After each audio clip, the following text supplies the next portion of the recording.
There are two types of people in the world. There really are. One or the other. Which one are you? You're either changing, adapting, growing. You have an open mindset. You're a growth-oriented person. You take in new things, new opportunities, and you use that to make your life better. Or, which is the bulk of humanity, potentially 97% of all humans fall into this category. You are in a fixed, addicted to the status quo.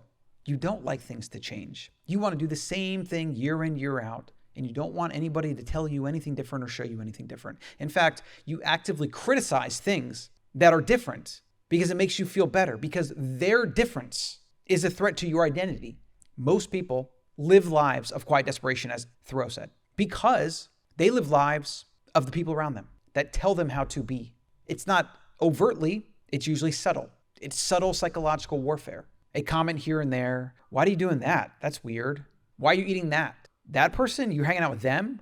Examples. There's countless of examples of this. I've heard some of the most ridiculous things ever from people that have parents or significant others or siblings that have this kind of fixed, in my opinion, toxic mindset. It's always about, why are you doing that thing? How dare you try to do something new or different? How dare you?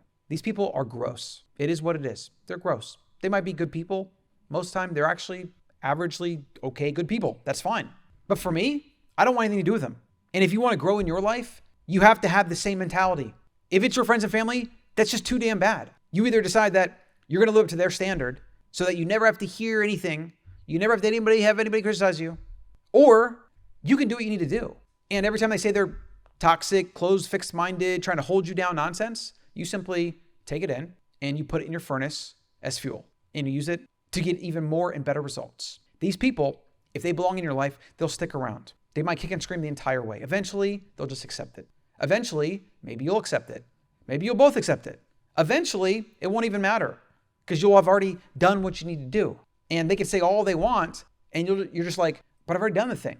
Why even say this to me right now? It's like, are you trying to convince yourself? It's so bizarre. And they will, because this is human psychology. Humans are designed to make everybody perfectly equal. How dare you do something new? How dare you stand out? There's even a concept known back in the day. Well, I don't know if it's back in the day, probably back in the day, because this was observed by anthropologists in a hunter-gatherer tribe. The concept was known as shaming the meat. So in this particular tribe, I don't know where it was, maybe it was Africa, there was a concept known as shaming the meat. It was roughly translated to that. If a hunter came home with a big kill, he was supposed to make fun of his kill. He was supposed to downplay his kill so that nobody would think he thought he was too good, or so that he wouldn't, I believe the actual translation was, so he wouldn't think he's a big man. I think the word that they used. Now, this was observed in hunter-gatherers that hunted and gathered and lived in a small tribe. They had this because any big men or egotistical men were a threat to the group's survival. And so they had to have these interesting habits and routines, something like shaming the meat or other ritualistic things, even like fights and all this kind of stuff that hunter-gatherers figured out was the best to maintain harmony so that the group would survive, so that the group and the young and the next generation had the best chance. Any one individual sticking out was a threat to that. They would hoard resources. They thought they were too good for school, and they would do and say things that might get them or somebody else killed. I mean, there's a lot of risks living in the wild. Like if you're hunting, you gotta be on the same page. You gotta be quiet. You gotta be really good.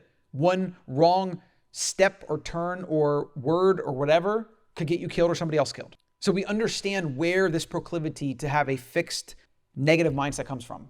It is negativity bias. It kept our ancestors safe because in the wild, you can't just be frolicking along in the plains. You'll get freaking eaten by a tiger or stung by a scorpion, I guess, or some other poisonous thing that you didn't see because you're just like, oh, you can't do that. This is why modern humans today, the bulk of them, live lives in a modern environment, mind you, of quiet desperation, because the modern environment is completely different. You're not supposed to live like that. You're not supposed to think like that. And when you're doing the same thing every day, watching mindless entertainment and media and whatever, all the fear-mongering propaganda, all that, and then you also don't adapt to change while the world's literally changing around you in real time, new technology, new apps, new phones, new whatever. Every day there's something new. Or now AI, right?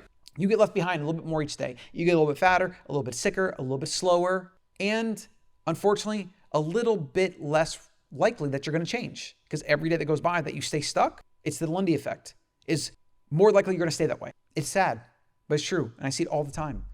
I just talked to somebody whose parents said it's a pipe dream for her to want to do this business thing she wants to do. They literally tell her you're living in like a fairy tale, like it's a pipe dream. And I think to myself, there are literal billionaires on planet Earth. There's lots of them actually. There are people that make money from talking to a phone on a screen, dancing, and you think this little thing she wants to do, this small business, is a pipe dream?